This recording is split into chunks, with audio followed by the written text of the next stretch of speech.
Oh, I should probably call my trust before I get all rafflesiaed. Okay, we dump and I go work on tree. Are you recharged yet? This was the original tree. Maybe I'll watch a movie. Going to go to bed soon. Stay up late on Halloween Friday night. It'll be crazy.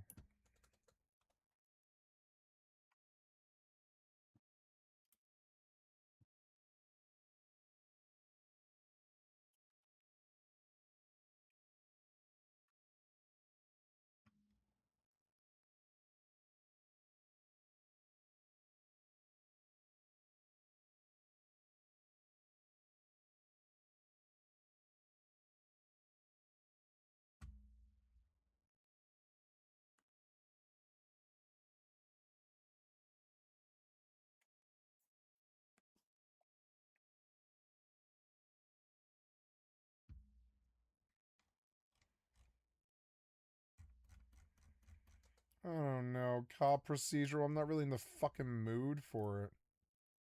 Ozark was good, but I watched it. I don't think I remember watching Criminal Minds, but I don't remember it.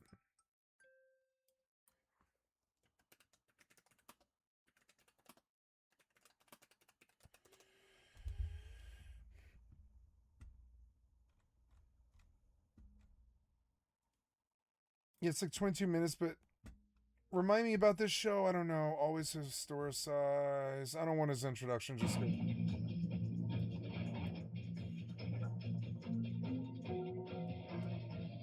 I don't want DMCA. Hurry up, you. It sounds like DMCA. It looks cheesy. Of high just compulsively watchable. It's also absolutely amazing. If you've never seen it, the show follows a team of criminal profilers who work for the Behavioral Analysis Unit of the FBI. See, it's another fucking procedural. I'm over procedurals. So I'm like, yeah, like, isn't that another procedural? They're all procedurals. They're cornball, cheeseball, like Wednesday and fucking like Seinfeld. I don't know. I've seen all this. I want something better. I don't know. There is nothing better. What do they make? There is nothing better than this. It's stupid. Urgh. Show of that year. Compare that to one of their most popular originals, Wednesday, which was this was top 15 streams of 22, and this was 22. What are the top 15 streams of this year?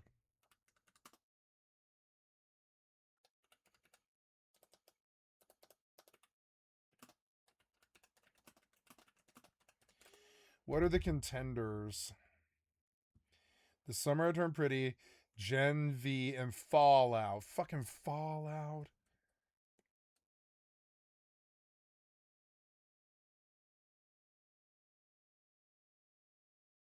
The Diplomat.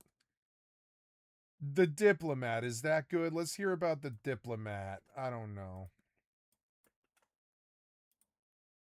Isn't that supposed to be good? Oh, I like her though. Is it that lady? Let's see. I don't know. This is The Diplomat, but it's an official trailer. I'm allowed to watch those, right? I think I can watch a trailer, right? Yeah, I think so. Ambassador Catherine Weiler, Prime Minister Nicole Trowbridge. Welcome. Sir, it's an honor to meet you. It's another procedural. It's just a diplomat, though. Someone is luring a strike force into the Persian Gulf. No, I'm not in the mood. I'm not in the mood for this utter claptrap. I'm not. I'm sorry. I think all these things lead us to have problems. Here's Force Gaming talking about Arc Raiders. That might be more interesting than anything else I watch right now.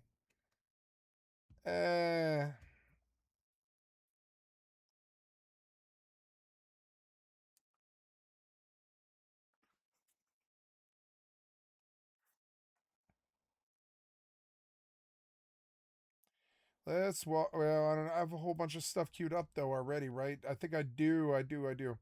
Here, let's just get through the list, I guess. Let's keep going. Compare that to one of their most popular originals, Wednesday, which was everywhere. My mom likes Wednesday. TikTok, she watches Jenna Ortega was launched into A-list fame. It was damn near a monoculture moment, yet it still drew fewer minutes than I didn't Seinfeld. like Wednesday that much, but I thought it was a great television show. I didn't think it was bad. Just wasn't my show. I'm like, this is a show for adolescent girls. A 30-year-old sitcom. Shows like The Umbrella Academy. I don't need. I'm not an and was old powerful lady then or an about half the adolescent audience. girl. I just don't really identify with Wednesday. You know. Terribly sorry. I've always thought Christina Ricci did a better job too. I like Jenna Ortega. I'm sorry. I think Christina Ricci fucking nailed Wednesday. I'm not so sure.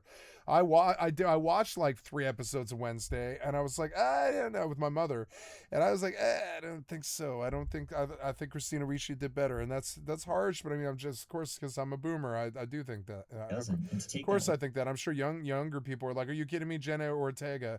And yeah, Jenna Ortega did nail Wednesday. She did. She looked like her. She was like, I don't know. She did nail it.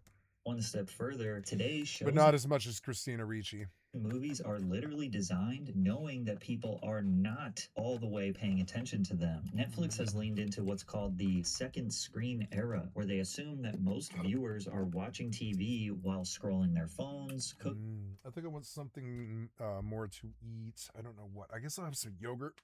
Yeah, that's some milk. Oh, I didn't put the kale in. Things fell.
Cooking or doing laundry. Hollywood writer, director, and producer Justine Bateman said, I've heard from showrunners who are given notes from the streamers that this isn't second screen enough, which begs the question, why would someone give all of their attention to something that is only designed to be consumed with half of their attention? According to reports, Netflix execs are urging screenwriters to have characters announce their actions out loud so that viewers can follow along without looking at the screen. For example, we spent a day together, Lohan tells her lover James in Irish Wish. I admit it was a beautiful day filled with dramatic vistas and romantic rain, but that doesn't give you the right to question my life choices. Tomorrow, I'm marrying Paul Kennedy. Fine, he responds. That will be the last you see of me because after this job is over, I'm off to Bolivia to photograph an endangered tree lizard. This kind of over-explaining feels completely unnatural, and real people don't talk like this. It makes what should feel cinematic like a boring audiobook. And look, I'm all for casual viewing. I know a ton of my audience casually watches my videos while doing other things. But also, I make low-budget YouTube videos that are free to watch, not multi-million-dollar films behind a paywall. I don't know about you, but when I watch a movie, I like to pay attention. By training viewers to expect content that doesn't demand their full attention, Netflix is creating an audience that's even less likely to pay attention. And the less they pay attention, the less they care about quality. And as long as they feel just entertained enough,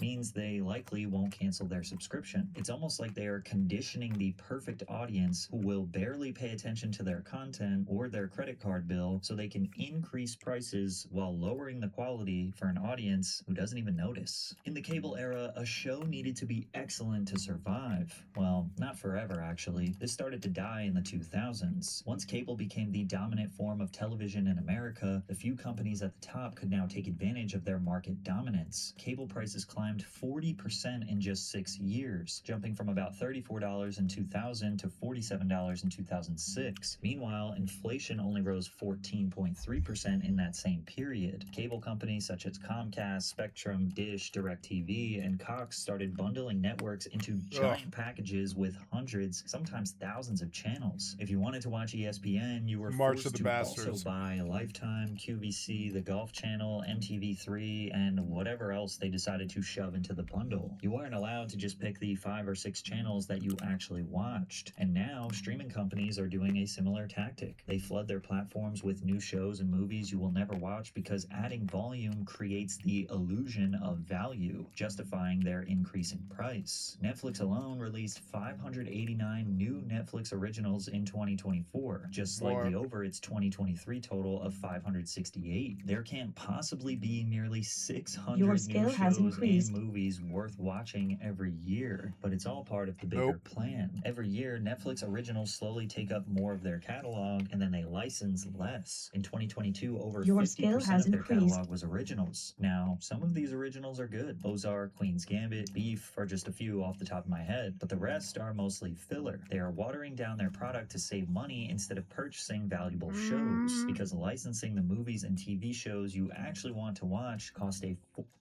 I don't know, Wednesday and the Great British Baking Show.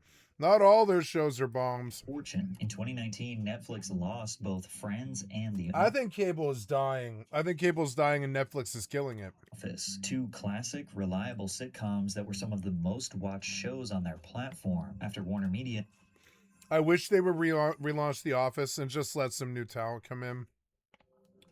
I think I'm okay with just seeing Dunder Mifflin be the main character, but the problem is nobody's funny. Nobody young is funny enough like they were. Hi Kitty, I'm eating dessert. I'll be with you in a minute. She's like, what? I'm eating dessert, bitch. Leave me alone. You.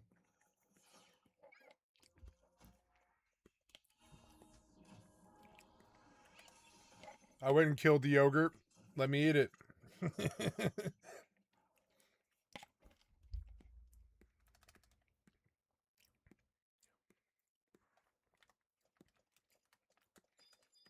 She's like, All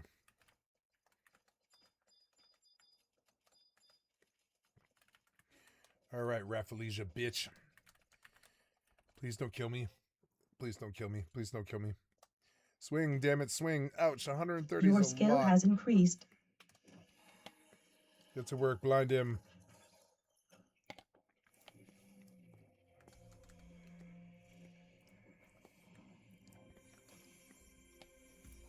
and NBC pulled the rights for their own services. To fill that Your gap, skill has Netflix increased. struck a massive deal to acquire Seinfeld, reportedly paying over $500 million for global streaming rights, and that's only for 5 years. So they would have to spend another fortune to keep the show. And this is the cycle we're stuck in now. Streamers don't want to pay billions to keep the classics that people actually want to watch, so they crank out repetitive, boring, low-budget originals that are literally designed for you to halfway pay attention to. Then they slowly raise the monthly price because look at all this new, fresh And that's my problem with The Diplomat. I was like, nah, it looks like a Netflix, like just auto surf, you know? It's like an auto surf show. Content we're giving you, and you... I suppose it's gripping. I wouldn't say it's probably bad, but it's not going to be this like life-changing show like a lot of shows have been for me. Users have been conditioned to only watch casually anyways, so they barely notice the dip in quality. Sometimes really silly, dumb shows can be really provocative and life-changing for me. Like a really weird, interesting one for me was, oh God, what was it? I love that show. It's so fucking fun. That show was so fucking funny. What was it? It was, oh God, what's,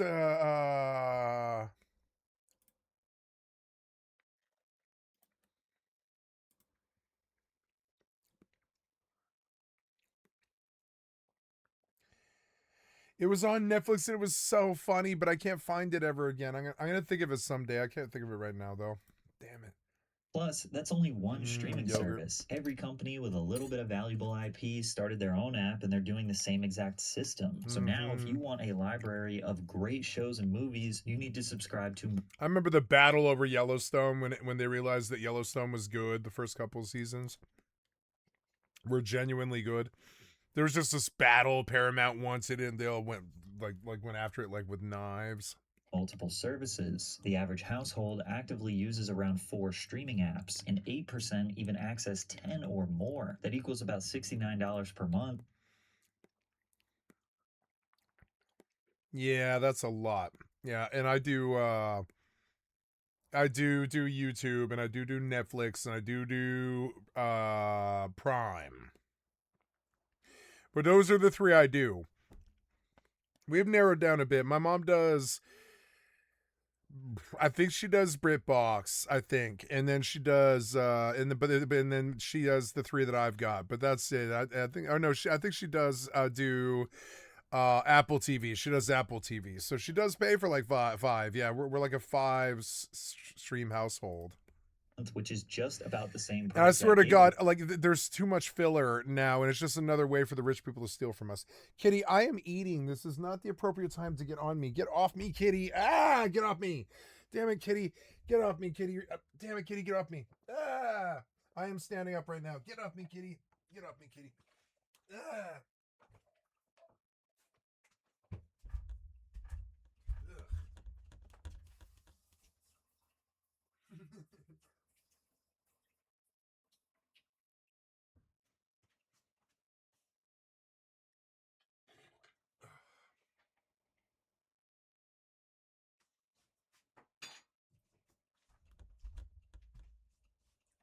I'll let the lid over here, Kitty, 1 second.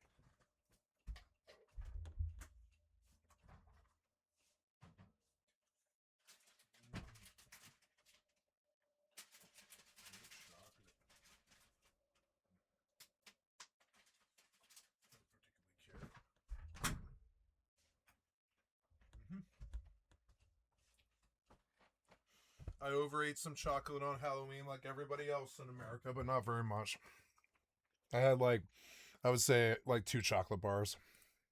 Was in the early 2010s when everyone jumped to streaming. Piracy is the solution to all of these problems. Piracy reached a low in 2020 with 130 billion website visits, which by the way is still a ton. But by 2024, that number had risen to 216 billion. And it's actually incredibly simple as to why. Gabe Newell, the founder of the online video game marketplace Steam, summarized this perfectly nearly a decade ago. We think there is a fundamental misconception about piracy. Piracy is almost always a service problem and not a pricing problem. If a pirate offers a product anywhere in the world, 24/7, purchasable from the convenience of your personal computer, and the legal provider says that the product is region locked, will come to your country 3 months after the US release, and can only be purchased at a brick and mortar store, then the pirate service is more valuable. In short, convenience is key, and people are willing to pay, but why are they making it so complicated? The music industry got it right for the consumer. They created something so simple that it wasn't even necessary to pirate music anymore. At its peak, Napster had nearly 80 million registered users downloading and sharing music for free. By the mid-2000s, sites like LimeWire and BitTorrent were handling billions of illegal downloads every year. Year over year, music revenue sales were dropping, and the music industry executives were convinced it was because of piracy. That's when Spotify, Apple Music, and other music streaming services came around to essentially make the Netflix of music. However, these services are better because there is no exclusivity. No matter what service you pay for, you will have access to basically the same exact music as any other platform. One monthly price and nearly every song and album ever made. Now, this isn't necessarily all good. This has devalued music incredibly, and artists get fractions of a penny per stream, but unfortunately, the customer doesn't care because the service is better for them. But we might be at a tipping point with music streaming services because Spotify is seemingly taking a page out of Netflix playbook and prioritizing their own music over licensed music, but the problem is it's AI generated, but that's a whole different video. Compared to now, it seems like in the early 2010s, streaming services had it right. All they had to do was does not change. Piracy was at an all-time low in the early 2010s because it was safer, easier, and not a financial burden to just pay for the content you wanted to watch. Now, there are always going to be people who simply don't want to or can't pay. This is extremely common with pay-per-view events. For many years, Dana White and the UFC waged war against sites like Crackstreams, trying to convince everyone that he would get them shut down. You kind of stirred the pot a little bit with the piracy, the online streamers. They want to come after you and get this thing away. So, any regret? Maybe stirring the pot a little bit? I'm glad you asked me about that because we got one. We got him. We're watching this guy right now. All you have to do is turn it on Saturday, and we got you. I can't wait. Turn it on Hi, Saturday. kitty. You want to come see me? Come Nothing happened. 4 not years mad at later, you. and you could watch any UFC fight crystal clear Hi. HD on a handful of different free streaming sites. Dana eventually realized he was losing the battle with illegal pay-per-view streamers, and to everyone's surprise, he actually made a deal that benefits the consumer now. In 2026, all UFC events will air exclusively on Paramount networks in the United States. That means 13 marquee numbered events and 30 fight nights will air via Paramount Plus. For $13 Jordan per month, you can Peele. get all the UFC events and all of Paramount's content ad-free. This is actually a monumental shift. For the first time ever, fans will have access to the fights at the lowest cost in history. But it's not all positive. Some suspect that this is the beginning of the UFC resorting to basically all the exact issues I have already raised with streaming services. Once the UFC moves fully to a streaming platform, they've got your money locked in, whether the card is stacked with superstars or filled with nobodies. That pressure to deliver massive must-see events disappears overnight. And honestly, that's already been happening in the past couple years. The storytelling is basically non-existent. Cards are bloated with fighters nobody cares about. Their upcoming talent pool is getting less impressive and exciting. But now the cost of 13 marquee events is roughly the same price as one pay-per-view. So as long as you get one good card per year, it's technically worth the subscription. They quite literally just cheapened their product, so we should expect the quality to decrease even more. Also, fighters have traditionally been paid based on pay-per-view points, meaning if the card sold well, they got paid well. Once that model disappears, the UFC has to raise base pay for their top stars just to keep them happy. That makes those stars more expensive to book, so to save money, the UFC will inevitably have them fight less. Fewer high-profile matchups, more watered-down fight nights, and a whole lot of filler. Fans will pay less, but they also will get less. All of these companies across the entire entertainment industry, besides music, kinda, have overcomplicated their model of delivering content to customers for the sole purpose of squeezing every last dollar out of the end user. I believe most people are good people, and I don't think anyone expects to get quality entertainment for free. We were in a good sweet spot in the 2010s, but greed ruined it. Now the costs are higher, the content is worse, and the convenience is gone. I've canceled nearly all of my subscriptions or reduced to just the ad tier because I just don't watch as much. And I know I'm not alone. When the system no longer respects the consumer finds another way. That's why piracy doesn't feel like stealing anymore. It feels like the logical solution.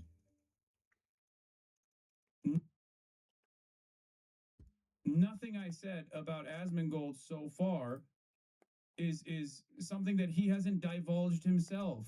The reason why you think this is actually like name calling him is because you also are kind of embarrassed by the fact that your favorite content creator or someone that you frequently watch has horrible hygiene practices that he unironically presents and promotes as a positive.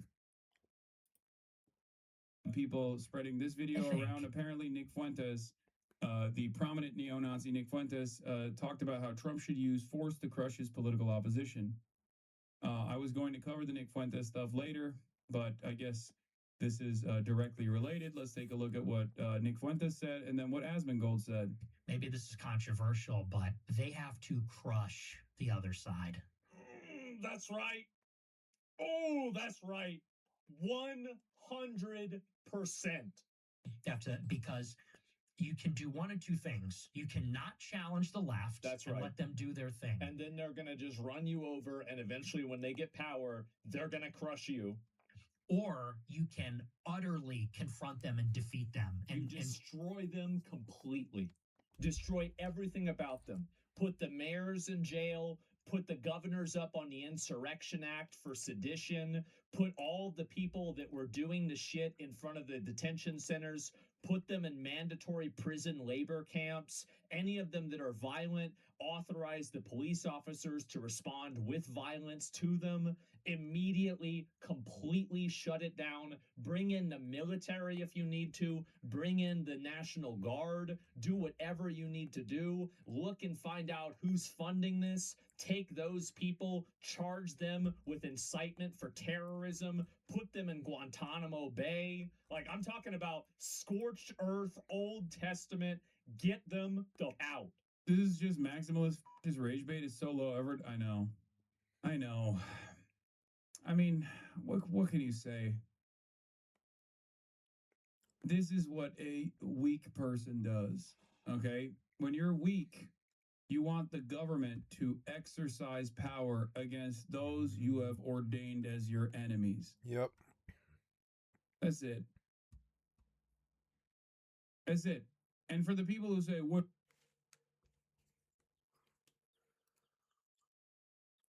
do you mean? Isn't this a call to violence? Of course, but it is not seen as a call to violence because he is demanding that the government do this violence. This is why right-wingers always get away with broad, sweeping calls for violence.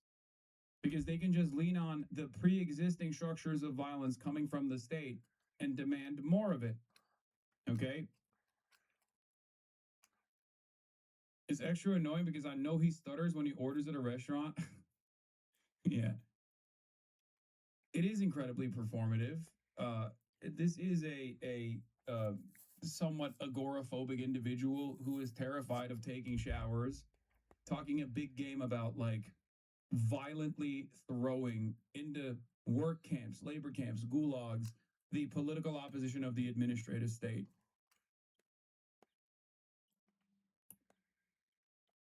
And I mean, this is literally how people like Asmongold and many others think China operates, right? That's what this is. This is objectively un-American, at least in theory and in principle as well. But good luck explaining that to people. Asmongold went viral saying he wants Trump's political opposition to be killed or enslaved. Responding to the controversy, Asmongold insisted this was a moderate position. Then he doubled down, saying Trump isn't extreme enough, he would consume the flesh of his enemies. And by the way, my position is the moderate position. There are a lot of people in the audience that want to do way worse than that. A lot of people in the country that do. Yeah, 1 hour ago, 1,000 comments. Oh, people are crying about this. They're getting mad. Centrist, by the way, this is the centrist position. And you're going to cry about this. You're going to bitch about this. But you've got 3 more years of it. And you know what else? Whenever the next election comes around, I and a lot of other people are going to vote for somebody who is even more extreme than Trump. Because I don't think Trump's doing enough. I do believe everything that I said. And I think that he should go even farther than that. Really? They're eating the cats and dogs. Do you remember that? Do you want to know why that was an important call to action? Because it was supposed to indicate that these people are not like us. What? I don't ever want to see Asmongold ever again. Now, in my opinion, I'd eat a cat. I'd eat a dog. If it was somebody I didn't like, I'd eat them. I don't give a... What? But I wouldn't base morality off of the ways that I think about things. Now, you just said you would eat a human if you didn't like them?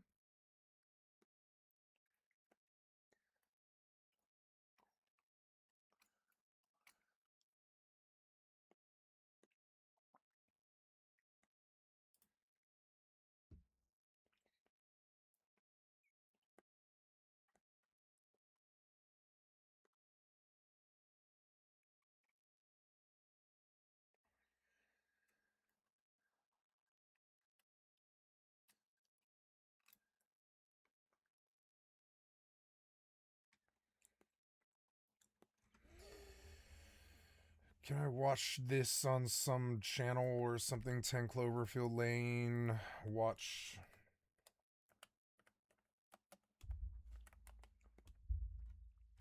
MGM Plus, YouTube Primetime.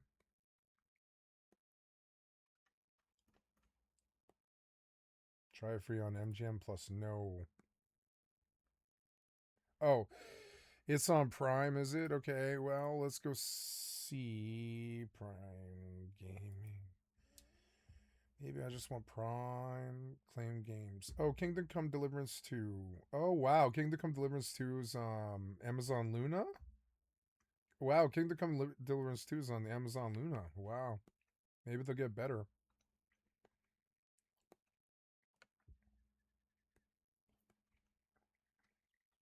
Kingdom Come 2 is on that, huh? It's like the best game they've got.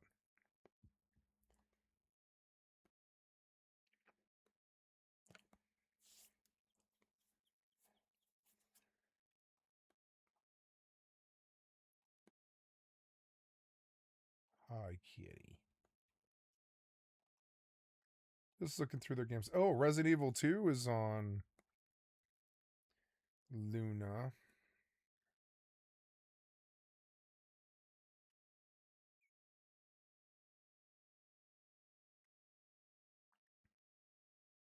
I beat this game on stream. I beat that game on stream.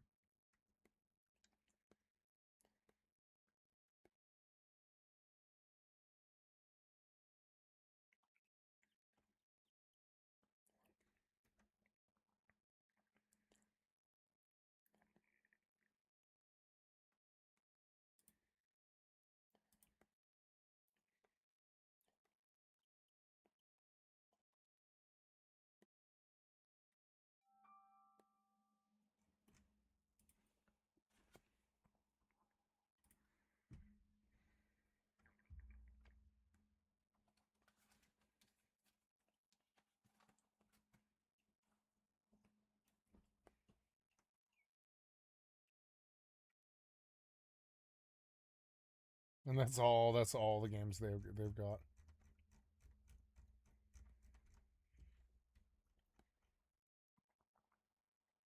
Courtroom Chaos starring Snoop Dogg.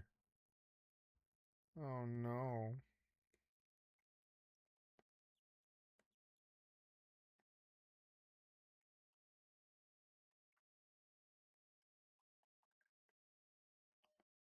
Scattergories Weekly. Scattergories.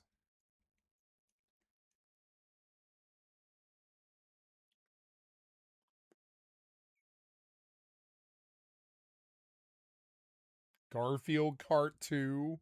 Oh my god. Dishonored 2. Why Dishonored 2? That seems like such a weird one. So many games I wouldn't play. There's like one on here I would play. It's kind of sad, but it was good to go look. So oh yeah, can I watch that on Netflix? No.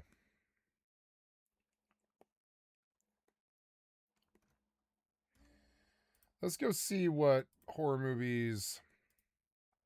Jack, Ugh. Stop Stop it. There's the new Beetlejuice, I guess. I don't really want to see that. Is it good? Probably not. Oh no, I'm being attacked by a Rafflesia. Attack the Rafflesia. Go.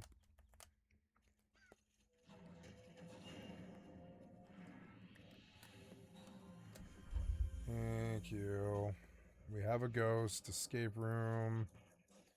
The Dead Don't Die. Train to Busan. 28 Days Later. That's a good film. Time Cut Smile. Bird Box. Night of the Living Dead.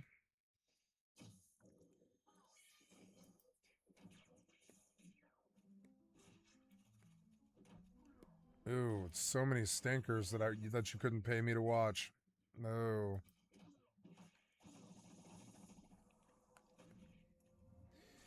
Maybe I'll watch Modern American Horror Story. What's the most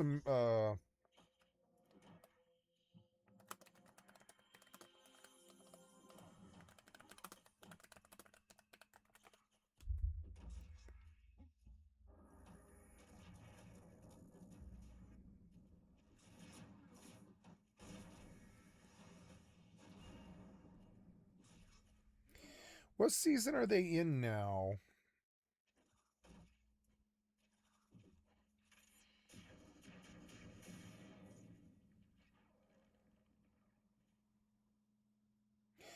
I don't know if I've seen Double Feature. I saw 1984, but I haven't seen Double Feature.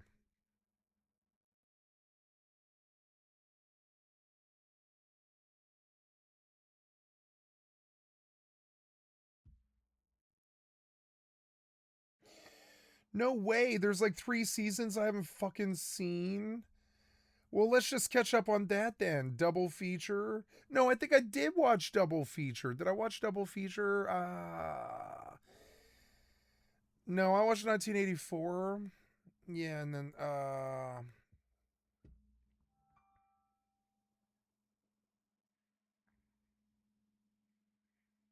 yeah, I watched this. I watched this one. Yeah, this is the one. I've seen this one. This is the one about the vampires. And this was I like this one. I like Double Feature. I actually like Double Feature quite a lot actually. I thought it was really good.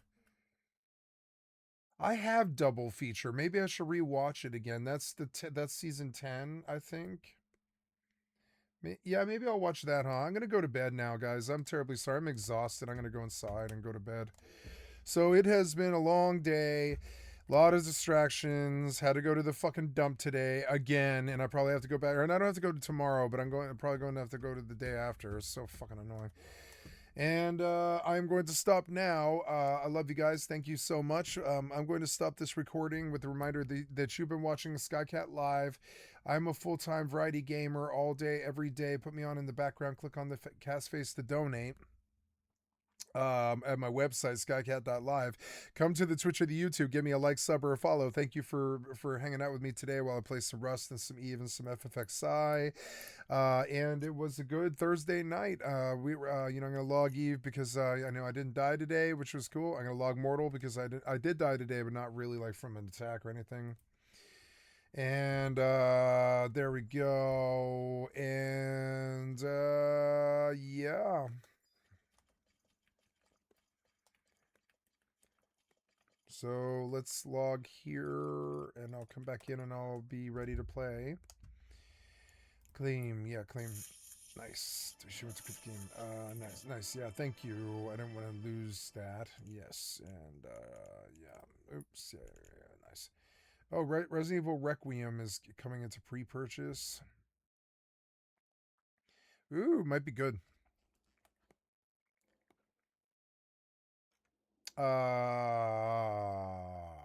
Alan Wake 2 for $15 might be pretty good.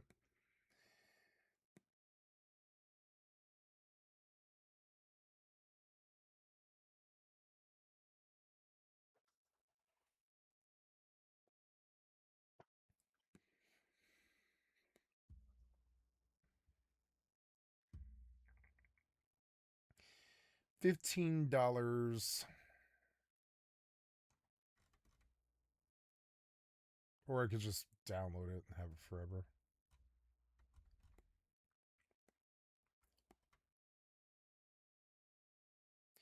Maybe I'll play Alan Wake 2 finally. I don't know. $15 isn't a bad deal for the base game of Alan Wake 2. It seems like they couldn't sell it. This is a horror game, probably pretty good.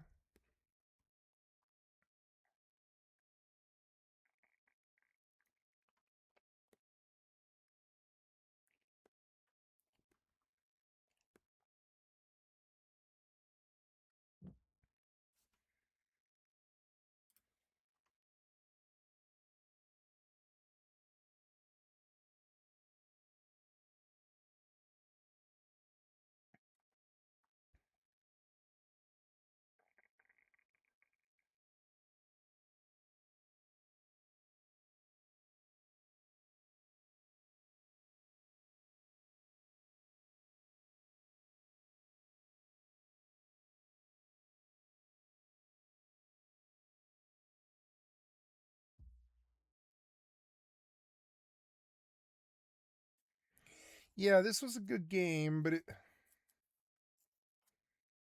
I don't know. I don't think amazing storytelling. Yeah, Remedy is good. Remedy is good. This was a well-rated game. 50. I don't know. I don't think they would be selling it for $15 if it was that good. Anyways, I'm going to bed. Thank you so much for your time, guys. I am Skycatlive. I have thousands of videos on my YouTube channel. I'm going to stop this recording here to say that